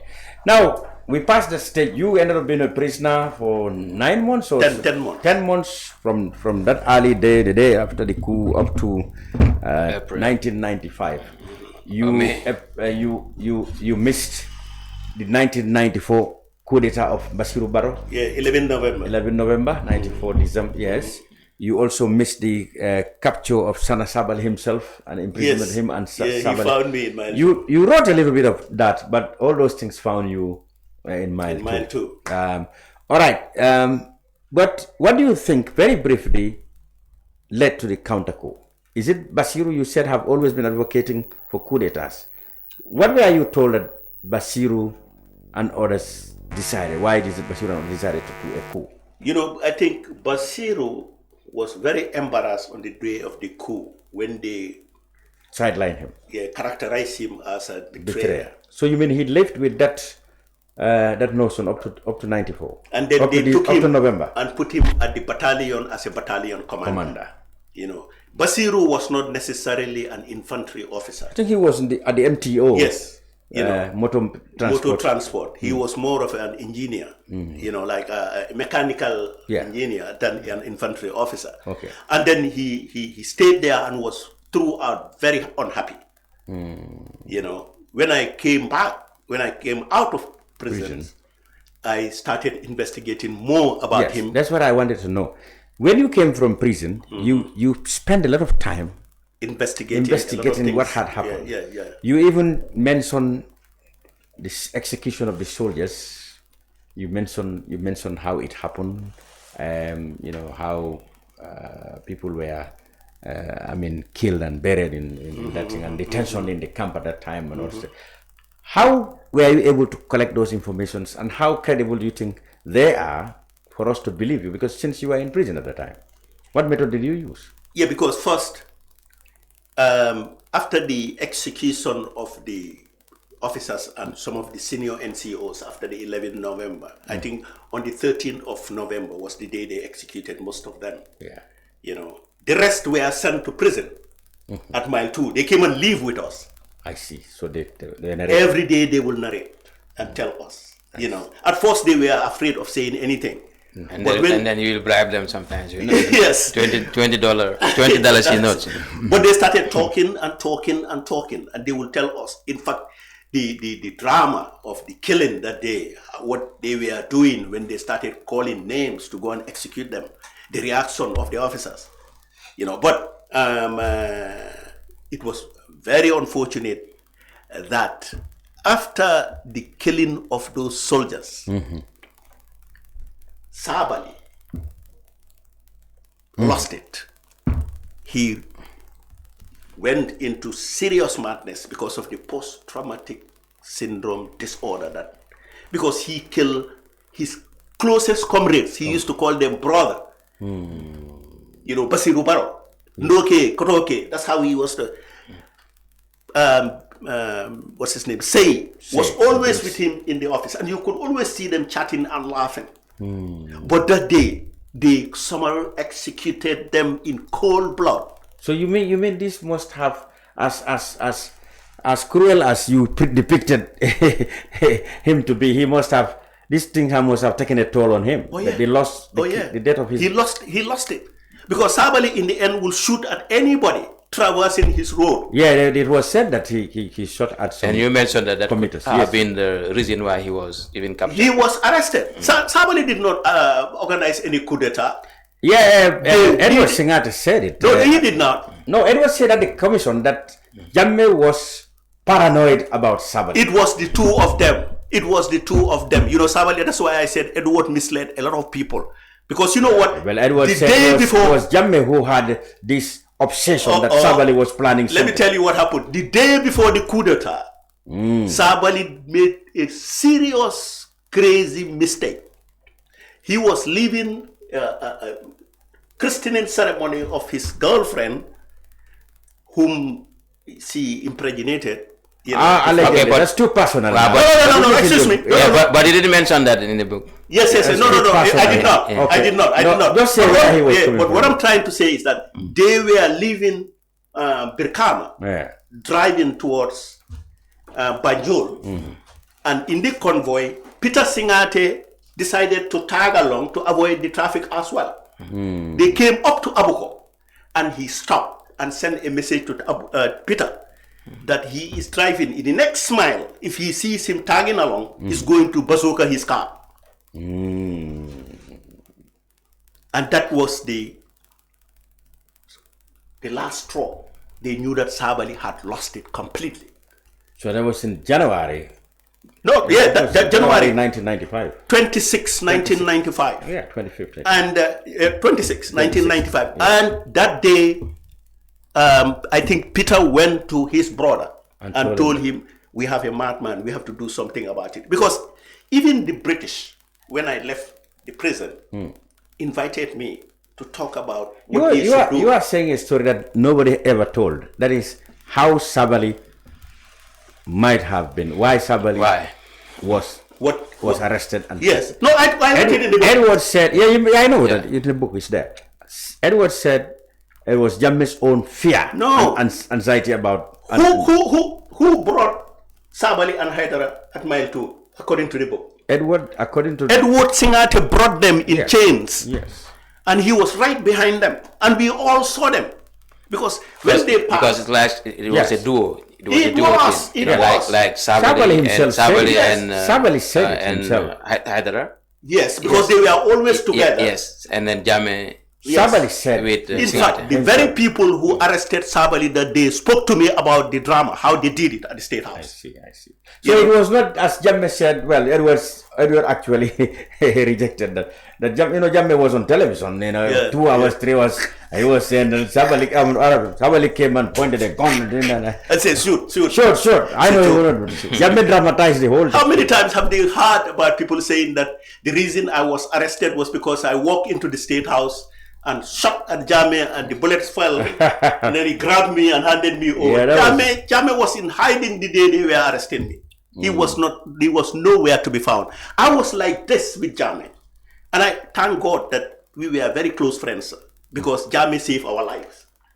Because when the decision was being pushed by Singate to execute all detainees from Strasser, because that was the idea from Strasser. When Singate was in Freetown. Yes. Yeah. You mean he was told that you have to kill all the senior officers? Yes, that you don't have to waste time. That's what we did. It was an idea by the junta military. Yes. Kante, Captain Kante, Alpha Kante, Alaji Kante was the first who hinted us when they arrested him and said, I was the spokesman, but what I heard Singate talking about is to execute all of you, especially the senior officers. I said, wow. And he said, but Jammeh has warned him finally that if he ever brought that up, he will be arrested and detained. And that's what stopped being our execution. But we would have been executed. left to Edward alone. Edward alone, we would have been executed. And you know what? Sabali would have followed him because every nasty thing done by Sabali was dictated by Edward. Okay, all right, that's it. So we let's come up to when you came back from prison, reinstated into the army. You were deputy to Babukar. Yes, Babukar Jatta. Yes. You were deputy. Yes. How did you even leave? Were you sacked? Yes, I mean, like, eventually I was, but I stayed from 1995 to 1999, and a lot of things happened. No, what I mean is, how did you leave the army in 1995? I was retired. To retire. I was retired. Why? I was retired. Jammeh didn't like you or No. I had a problem with Jatta. Oh, Jatta. Okay. You know, for some strange reasons, we were so close. You know, in fact, at one point, Jammeh even wanted to appoint me Minister of Interior. And he told Jammeh, if you take Sarr from the army, it will collapse because he is literally running the army for me. You know? So that's how close we are. We will talk, we will chat, we will map out plans. Every time he had some serious problem, he'll say, let's go to Jammeh. When Jammeh took some radical decisions, we'll go to him together, convince him. Let's execute somebody, we'll go to him and say, you cannot do that, sir. That is illegal. What are we going to do? We give him ideas. So we were so close. But then, when I was appointed commander of the army, somehow he was against my salary. I inherited his position. The salary Where was he then? Where was he taken? He was, for the first time, the Gambia created the position of chief of staff. But they did not know what salary to give him. And it was like, let the army come up with a recommendation. I told him, take a ministerial salary because it's equivalent to a minister's position. And he goes, no. That was how the job CDS came about. Yes, first time CDS. You know, so they gave me the command. He said, no, you cannot get the salary. The salary is for a colonel and you are a lieutenant colonel. I say, no, it's for the position. The IGP is receiving the same salary like the NIA director, Mr. Barr. Like the army commander. I say, it's not about a matter of rank. This is the position. Or the IGP. Okay. Yeah, and then that's when we argued, but he went to Jammeh and reported something different, and that day I was retired. That day I was retired, kicked out of my house, they confiscated my cars, withdrew my guards, and it was like I was left in this center in the middle of nowhere. But at least you were not arrested. I was not arrested, but I understand that when he took the story to Jammeh that I assaulted him, Jammeh ordered my arrest. But he said, no, it's not necessary. But if I were arrested, they would have realized sooner rather than later that everything was cooked up. Because Jammeh didn't know until I was in America 3 weeks after. You've also used the tactics of reconciliation. Yes. You were able to Yes. So reconcile with Jatta. I reconciled with him. In a bit to tame down things so that you because could I was afraid. Leave the country. Yes, I went to his office, 2 days after and apologized and say, I'm sorry, it was a misunderstanding, this, that, and that. And he assured me, don't worry, you can even stay in the house. By then I had already left. You can stay in the house for 3 months. I would talk to Jammeh, we find some place for you. But I was doing that to receive my benefits so that I can leave. And it was given to you back. And, when I told him, well, let me get my benefits, I have nowhere. He called Job, Mr. Job, who was the accountant. To facilitate it. And he paid me quick. And the moment my salary was, all my allowances and benefits were paid, I left the country. Direction. That was in 1999. 1999. And you didn't come until 2017. 17. Well, I came back in 2015. Yes, 15. That's interesting. Yes. Because when you left, you joined the dissidents, so to speak. Yes. And you were very vocal You were writing in a pseudonym, but everybody knew it was Yes. you because people were used to your writing styles and everything. Yes. And then some of the information you were giving, people knew it could only have come from Come you. from me, yes. Now, how did you make the 360 degree turning back to reconcile with Gambia and get even a point? Left. Well, at some point you were saying on the Gambia L that they have even prepared a grave. Yes. Your grave. Yes, they told me that. I got the message in New York that my grave has already been dug, waiting for my arrival in the Gambia and for my execution. So how were you able to turn around and embrace Gambia until he... Yeah, to be honest with you, let's go back to my pseudonym. Yes. Ibu Koli. How did that come about? Ibu Koli was my pseudonym in Mile 2. How did you give it? I used to write as Ibu Koli and post it in the Observer and report it to the BBC. Yes, there was the time we used to have that, yes. Yes, Ibu Koli. And I was protesting about our condition of detention. Yeah. And not only the condition of our detention, but the unfairness of persecuting us with all our innocence and leaving the PPP government freely and doing whatever they wanted. Mm-hmm. So I kept on hammering this idea that we were just victims of the situation but didn't deserve to be there. I sent, the smuggle letters too. Yes, smuggle. I had this prison officer, Bojang. Every time I wrote, he couldn't write. He couldn't read. So I'll give him money and he will go and post it. But all the officers knew that I was the writer. I was Ibu Koli. Yeah, that's right. So that is why when I went out, I said, I may not come out open and let the whole world know this is Sarr writing as Ibu Koli. But every officer who was in Mile 2 knew that I was Ibu Koli. So that's why, and I started exposing things that only Sarr, the army commander, could know. No, that's why people were able to put... Yeah, I used to know, this gentleman, he was in America, he was for Jame, and he would say, Colonel, we know who you are. Colonel, who know you are. But he will never name... So you reconciled, when you reconciled, you were made ambassador? Yes, deputy ambassador. Our mission in UN? Yes. And you served there until the changes in 2016? Yes. How did that happen?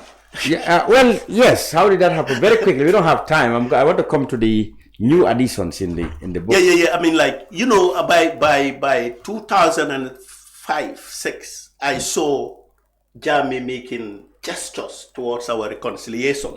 Yeah. Because first, I noticed that my closest sister, my best friend, Lika Sarr, was being sponsored by Jame every day in her business. And not only that, her husband, Mr. Jeng, was given huge contract to wire the new hospital at Carnifing. Millions of dollars. They were always going to Kaninlai. Anywhere Jame was organizing something, he will invite them and they will show them on TV. And she will contribute to Jame's science projects and so on. And they will, but none of them dare to ask me to reconcile. None of them talked to me about reconciliation. But I stayed like that. Yeah. But I reduce, my involvement in the dissident exposure of the Jame regime. That by then, 2007, I had published coup d'etat by the Gambian National Army, which was very damning. Yes. Because I exposed everything about Did you mean that's what you mean by your regrettable behavior? No, in your apology. Yes. No. Before that, when Jame realized that my sister and her husband were not doing anything, he turned to the family of my wife and arranged the marriage of his younger brother Ansu Jame with this daughter of my wife's brother, Ami Najib. Okay. So he arranged that, paid for the dowry, and it was a huge marriage. And it was like the guy became the best person in the family. So you believe those were signs that you think Jame was warming up? Because all along he knew these people are your... Yes, he knew. And guess what? There was this day, because Ansu was posted at Qatar as ambassador. Yes. And he visited Qatar. 2 days after, Ansu called my wife and said, Jame say he doesn't mind reconciling with Sarr as on condition that he wrote an apology letter to him. You know? And I say, over my dead body, I'm not going to do that. So I stayed like that. And then Fai also. Then Fai came as ambassador. Yeah. And when he came, Omar Fai, the first person he reached out to was me and Kamara. Hey, Jame said we should all reconcile. And, you know, like, I was still silent. In fact, I defended him in many ways. When the online radios, tabloids attack him, I will defend him. And then one day he said, you know, Jame doesn't mind reconciling with you, but he said you should write an apology letter. I said, okay, I will do that. Okay, did you do that? I will do that, but I'm not going to give it to you, Omar Fai. I'm going to give it to Ansu Jame, who first initiated it about 3 years ago. So I wrote the apology letter. It's in the I saw it in the book. But why regrettable behavior? Why did you how? No, those like are just some are of all people. Yeah, so saying that those are just semantics. Like I was trying to approach the whole, you know, the whole gesture in a reconciliatory manner, saying that I regretted doing what I did because it brought me more enemies than friends. But I also went further to tell him that it was the way I was treated that generated that anger and frustration. Yeah, you said at the time of the book, Coup d'etat in the Gambia, some of the things you later realized, if you had known about them, you would have probably been more charitable to some of the characters in the book. Yes. You would have told it in a different way. Differently. Because when I was writing it, I was too blunt. And I didn't consider circumstances that warranted certain behaviors. I attacked officers in a way that was uncalled for. Because like when I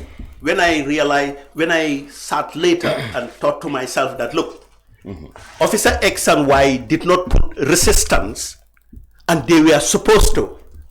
I told myself perhaps that was the best thing they could do under the circumstances because it's prevented chaos. Good. So now you did this apology and you reconciled with Jammeh. Yes. I sent the apology letter in August. In September he came to New York. For your behavior or for the book?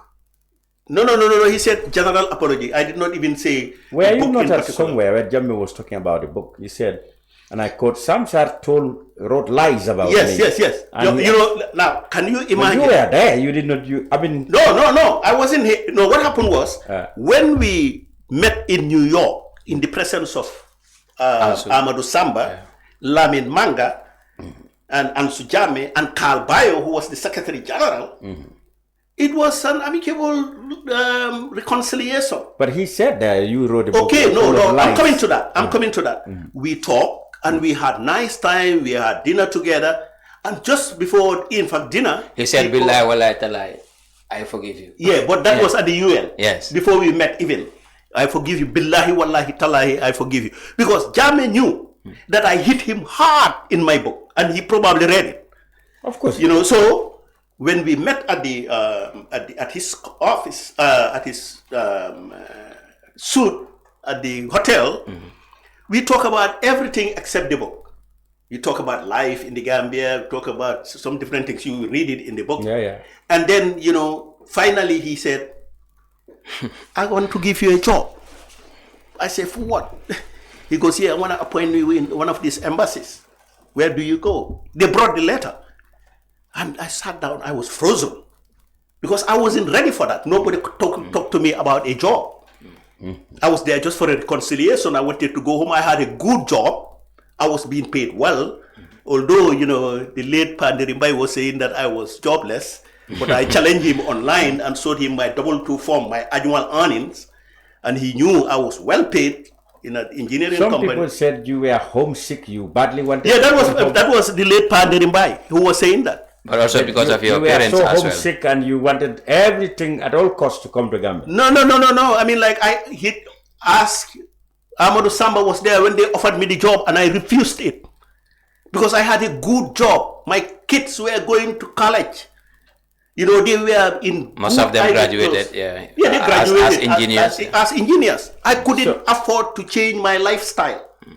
So I But just told him, because of the the And death then of in the your end, close relatives. Yeah, when he realized that I was not up for that job, he turned around and told me, look, okay, think about it. You probably need to console your family. Whenever you're ready to take up a job, I will post you wherever you choose to go. And you choose to be in the United Nations? No, I did not. Still, I did not. Who then posted you?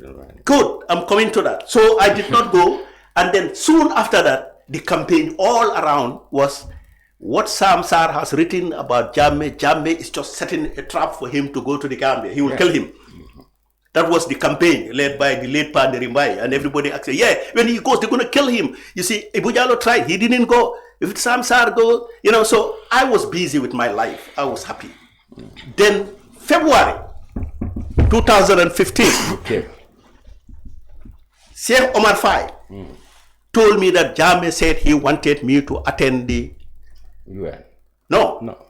the 50th anniversary, the Golden Jubilee. Yes. That, since we reconciled, I refused to come. I said, wow, okay. Did he say that? I said, any letter? He said, no, call Lamin Manga. I called Lamin Manga, the press secretary. He said, yes, Jammeh wants you to come. Since you reconciled, you didn't come. So I took my vacation and decided to come. And when I was coming, they were posting every nasty story I had ever written about Jammeh on all the tabloids in America. Just to make him angry. So, in fact, when I arrived that day, there was announcement that there was a curfew and all roadblocks are looking for me to arrest me. It was a lie. I went straight. That was not announced in the Gambia. It was in the social media. Yes. So I came. My sister received me and my family. I went home. Everything was cool. The following morning, I went to see the cemetery. My mother died in my absence, and so on. Yeah. But the day before the ceremony, the parade, that night, Keba Diwa called me at 4 o'clock and said, I'm coming to you at 6 o'clock for an interview because I interviewed you in New York and I want a follow-up interview upon your arrival. I said, no problem. So I was there at 6 o'clock waiting for Keba Diba when finally at the last minute he told me, oh, I'm sorry, Jammeh said I should go and interview him. So I waited. I did not even look at TV. I was doing some stuff. But by dusk, 2 guys came, family members, and said, come on, you better leave the country. I said, what's going on? He said, Jammeh is denouncing you, that you wrote a book that was full of lies and blah, blah, blah. Yeah. I said, I'm not going anywhere. If he wants to arrest me, I am an American citizen. I was registered at the embassy and I am registered here. I am here. I'm not going anywhere unless my time is up. So, but the following, that very day, I got invitation from the State House to attend the parade and the banquet. And I attended the parade and the banquet. And at the banquet, soon when I arrived in the banquet, Jammeh invited me to go and sit at the VVIP seat with the diplomats who invited abroad, some Arabs and so on. And I sat there for 3 times. He will call my name, hey, Sarr, Captain Sarr, Colonel Sarr, sir.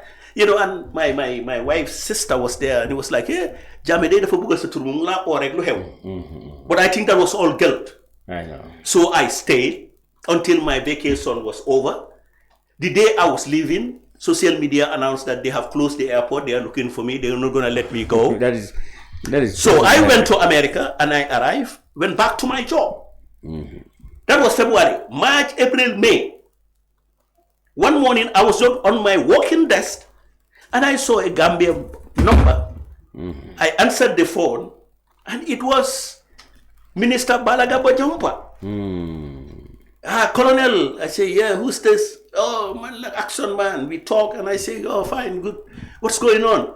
He said, you better come. Jammeh said he wants to see you right away. In Banjul? Yes. So what did you do? And I said, I cannot come. I exhausted my vacation. I cannot come. He goes, no, I already told him I can convince you to come. You have to come. And I said, okay, what is it about? He was reluctant, but eventually he said, he has decided to appoint you ambassador to the United Nations. Not even deputy? Not deputy. because he is not confident. He has no confidence in the team at the UN right now. I say, wow, that's interesting. Now, with everything that Jammeh has been pushing, if I reject this one, my family will be in trouble. And that is when I went to my boss I said, wait a while, I'll call you back. I went to my boss and told him, I have an emergency family, I want to go back to the Gambia without pay. He said, oh, okay, Sarr, you can go. And that's how I came.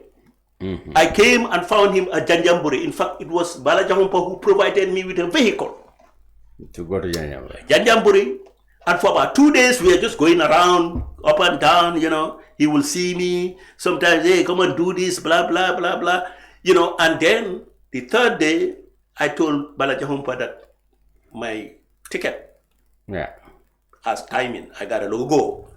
Then it was that day. He called me with Nene McDowell, and people who were there, and he told me that, Sarr, I want to appoint you deputy ambassador at the UN. Okay. And because the people I have there are not working for me. They are working for their own resume. So, and I was like, what do? I don't know anything about diplomacy. I thought they were going to take me to the foreign minister, at least for reorientation.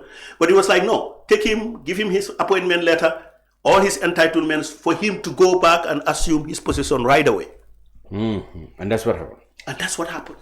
Good. So let's move on. That's why I said, if Jammeh had believed that my book was all lies, you think he will appoint me? But he said so. Yeah, but then would you appoint somebody whom you feel was a liar? No, everybody knew that your book was credible. Yeah. But people were surprised that Jammeh said it was a lie and you accepted. No, I did not accept it. Why did I accept it? But you didn't challenge him. No, but I did not even know that day. I was in the Gambia. Yeah, you were in a reconciliatory. Okay. Yes, I was in the Gambia. I did not even know that he challenged that. To be honest with you, like, up to this day, I never saw that video. Well, he challenged that. He said it's but then, but then what was more telling than the book being sold? And everybody knew that what you wrote was credible. Yeah, so but if Jammeh should say... you did not defend it. No. But you people who read it and knew that it was credible, and I am on the part of reconciliation, could have come out and said, yes, it was credible. Because my colleagues,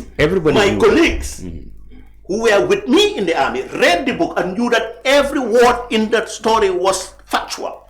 Exactly. Now, moving on, you stayed in the job for barely 1.5 years or so, if I'm right.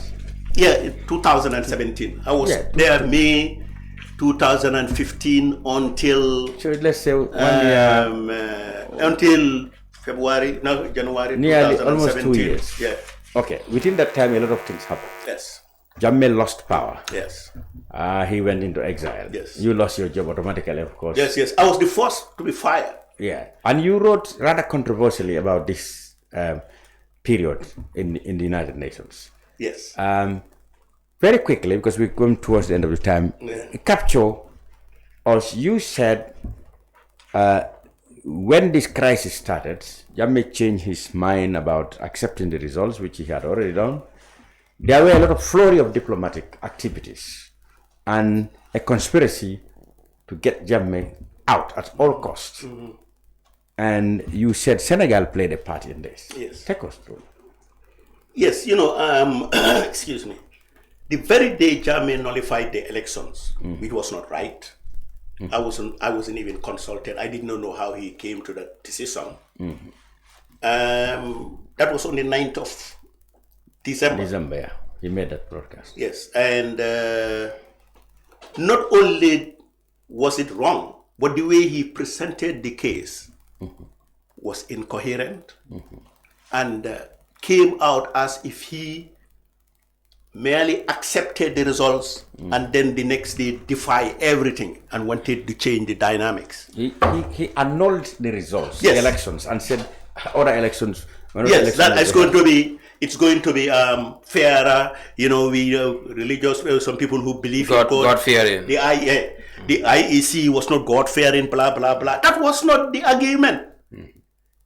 The argument at that juncture was 5 days after the first set of results were announced, in which 18 he was lost by 18,000. It was not 5 days. It was a matter of less than 48 hours. No. Because all right. When the results were, on the day of the elections, I was at the State House, and we were taking the results directly from the polling station, and we all agreed that he lost by 18%, 18,000 rather, and he came out and said, "I lost." Yes. The Gambians, this is the guy the Gambians want. Tomorrow I'm gonna call him and congratulate him. And we all dispersed. And I was like, I was gonna even write a story. In fact, I wrote a story that night that, all this hoopla that Jammeh, we're never going to be an IEC conducted election that will be free and fair, is being disputed today. It's all been, it's not true. But before moving further, why the delay? Why the delay? The delay in what? The delay in announcing the result, the final result by I don't know. Why? No, I don't know. What happened is very clear. Everybody knew the results. All right? Even Jammeh, he conceded defeat. Yes. What happened was, Jammeh even recorded He's conceding defeat. Yes. All right? But even before that was aired, it was said that no, we should wait for the final results. Yes.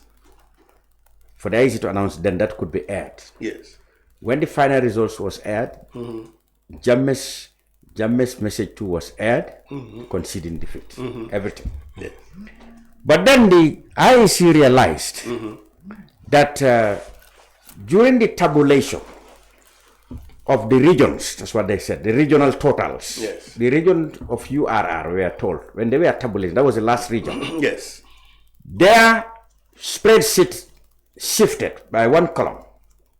That's what they said. Yes. The results, the total results came, for Barrow or something like for the region. Yes. But then everybody had known the results. Everybody had known the results. Yes. So they announced the results. The original one, the result was not actually, was not actually the right one. But the right one, even the right one too, all indicate to the fact that Barrow was leading by 18,000. Yes. Now, but the second result, he was leading by 50,000. Listen. Carefully. Yeah, that's. No. Eventually it's 18,000. It was no. Yes, it was on the original one. Yeah. The original one. It was under 20. Yes, the original one. I was at the State House when they said 18,000. The original one. Yes, was about announcement. That was the one that was higher. Yeah, that was higher because it was the total of the region that was given to Barrow. All right. Yeah. But when it was corrected, the 18,000 that Jammeh and you have already accounted for, was the one that was announced. The correct one was announced lastly. The initial one was where it was wrong. When Jammeh realized that this would make a mistake. IEC made when the IEC realized, listen carefully. Yes. Okay, I agree. No, you don't agree what you said. No. Everybody had known the amount and everything. The number, there's 18,000 difference. Even Jammeh considered defeat at that time. Yes. But when they announced, they gave a figure that's higher than the difference. Yes. Because they said the total of URR was what was given to Barrow. That is what make it high. So he used. But when they realized, Barrow, I see.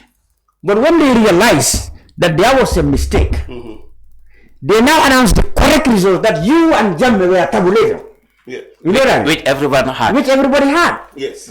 You know what I mean? Yes. So that is what they announced. Yes. Jammeh disputed it. He took opportunity of that error, capitalized on it to call for another election. Yes. Okay. Then there are other legal options. Okay. To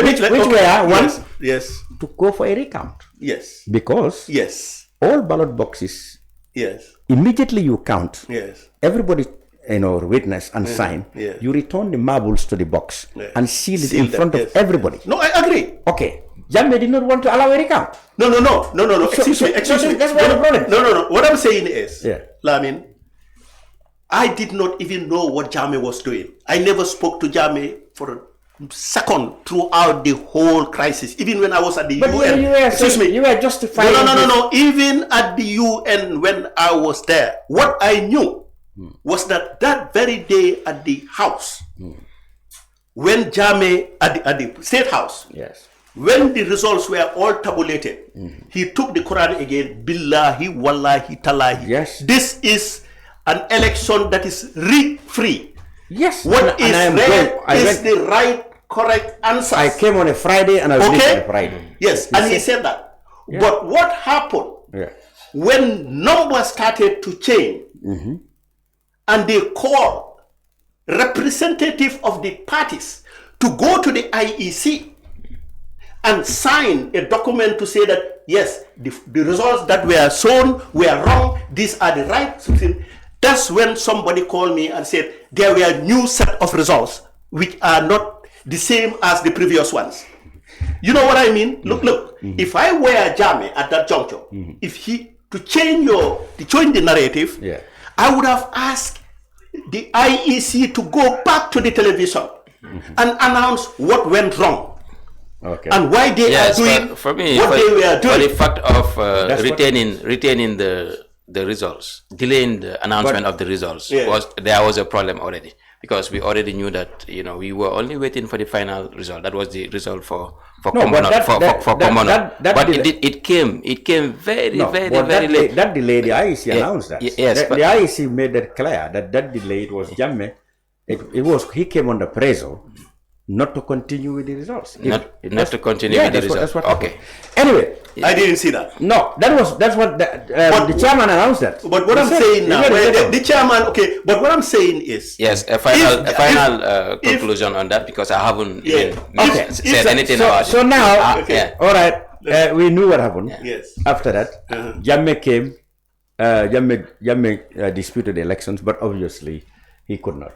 You say very quickly there was a flurry of diplomatic activity led by Senegal, which put international pressure on Jammeh to leave. Your impression was that was unfair. No, apparently I was doing my job as an ambassador. Okay. My job was an ambassador, and I was with the government. Yeah. And I knew that there were two controversial set of results. Yeah. What was told at the UN was not there were controversial set of results, but that Jammeh agreed and then said no again without any justification. And that is what I tried to market at the United Nations, and everybody was shocked that what I was talking about, second set of results, really existed. And this is what happened. And then, like Jammeh took the whole train. I thought he was not going to leave. But then when they rallied for a military intervention, I was afraid that military intervention will turn the country into another Libya. War, and that's what I was trying to prevent.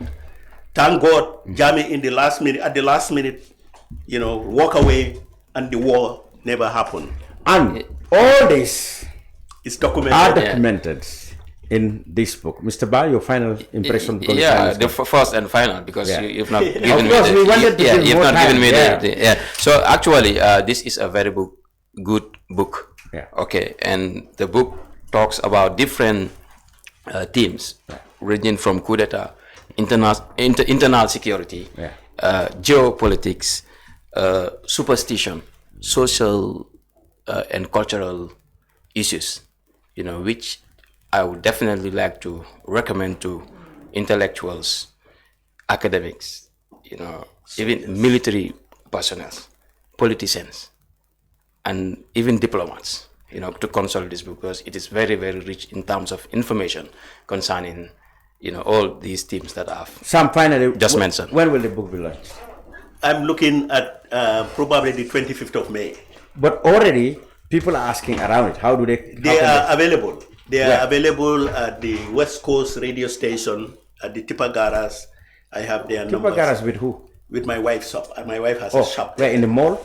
Yes, just in the mall there. Oh, okay. So you want to do it, it's 71-22244. So is it in the mall at Tipagaras? Yes. At West Coast Radio? At West Coast Radio, at my house. You can and get not it in from Timbuktu? Timbuktu is famous for... Timbuktu, I arranged to distribute some there, and probably I will go there tomorrow. Oh, okay. To let them have it. All right. Samsidin Sarr former army commander and author. Thank you very much for going through yourself from the horse's mouth on your book on your testimony or recollections of the changes and the 3 generations of government under Jammeh, Barrow, and Jammeh and Jawara. Thank you very much. I thank you, both of you, especially Professor read the book and he gave you a clean bill of health. Yes. But unfortunately, we wanted you to talk today more. Yes. That's why, since he has already mastered it, we put him to. I was really itching to talk. Yeah, but then he wouldn't have finished. Thank you very much for coming on the brunch. And thank you all there for watching the brunch. Thank you very much. We'll be back next week. Okay.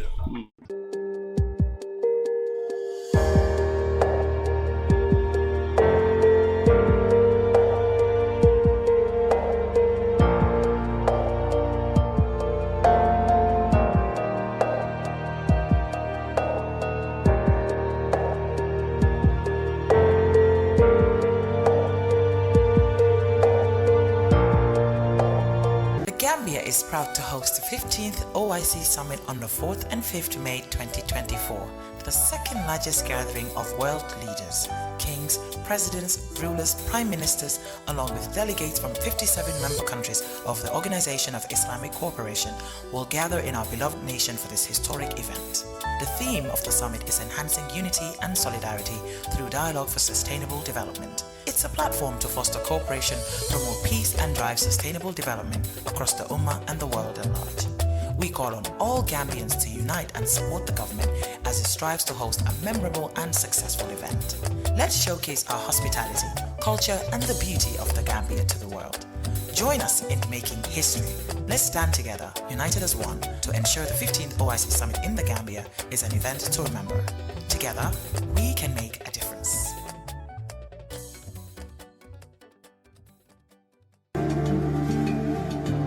Islamic microfinance is becoming an increasingly popular mechanism for poverty alleviation, especially for developing countries around the world. This microfinance service adheres to the principles of Islam as a form of social responsibility. Yona Islamic Microfinance is the Islamic microfinance of choice in the Gambia, trustworthy and reliable. At Yona Islamic Microfinance, we provide savings products, current accounts, financing products in conformity with Islam. In addition, Yona Islamic Microfinance also offers local and international remittances, takaful fund, management of zakat, management of awqaf, trading and investment, and building of strategic partnerships to bring financial services to the doorstep of the poor with donor projects, madrasas, youth organizations, women groups, and farmer organizations. Make a choice with Yona Islamic Microfinance today. For more information on Yona Islamic Microfinance, call 377-2151 or 9832-151 or visit Yona head office at Tipa Garage, Bakote, or visit any Yona branch located countrywide near you. Planning to have an uninterrupted electricity and water supply from solar energy in the Gambia and beyond? Worry no more, because Solar Enterprise will provide you with the solutions at reasonable cost. We have experienced personnel who can install and advise you about your electricity and water supply with a warranty period. We have good quality solar products from North America and Europe. We provide services and sell products to individuals, organizations, institutions, private offices, communities, and government. These products are solar panels, batteries, charge controllers, inverters, water pump, water heaters, freezers, submersible pumps, and general solar accessories. Visit our stores at 48 Kairaba Avenue and Brusubi Highway, or you can call us on 7657 479 980-8483, 340-9400 or 635-9906. Jamano Money Transfer Bureau de Change, your go-to option when it comes to money transfer. With Jamano, you can send money from anywhere in the world to your family and loved ones in the Gambia and be sure the funds will be delivered to them within the shortest time possible. For your convenience, funds sent through Jamano Money Transfer can be picked from all the banks and multiple other financial institutions, including Ajib Bank, Trust Bank, GT Bank, Mega Bank, Basic Bank, Reliance Financial Services, and Approved Services. Visit our head office at Bruceby opposite AfricMed next to Trust Bank Limited, or email us at info@jamanomt.com.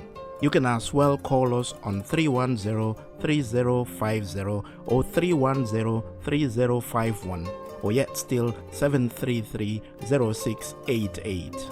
Our opening hours are 8 a.m. to 8 p.m. Monday to Saturday and 9 a.m. to 4 p.m. on Sunday. Jamano Money Transfer, your most trusted money transfer service where customer satisfaction is paramount. When you think of a simple, fast, and reliable money transfer, think Jamano Money Transfer.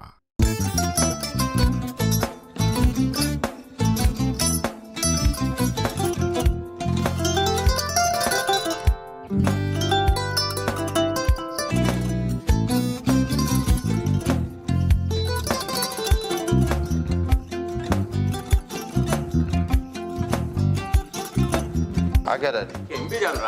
Albaka. Yo, nga transfer la sto. Ya transfer la sto. Ha, code nyingi. Okay. Nsila ID soto. Sorry. I get it. Bijan bro. Albaka. Mbaka. Bara alla service o tariaka.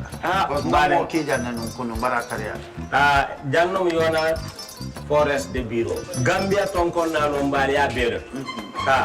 Birim koyna fo kato. Bari si kodo kino kato ni fo bolong blabe to. 56 branches mola sota Gambia jam. Gambia kono anin Gambia bantala bankol. Nka kono kiya bere to. Kodo sifa fo falindiro fo nyaadi lafta memmen na kodi to poto nin kodi maraw. Jannam number 1 di nyonta. Andum fana nata anoda enterprise sotale. Wolam nyindi ko domorol fana kol fana be firale de dadi mani domorol dir fana beteat. Gambia dawda yalo ma fa kendol sotale je. Wo moyo diat. Apelenta ni wo ka ni lafta nyelen kendol e binaji. Yalo bu kanyi la ko la baraka ba. Yalo ndel chosano lo. Abaraka.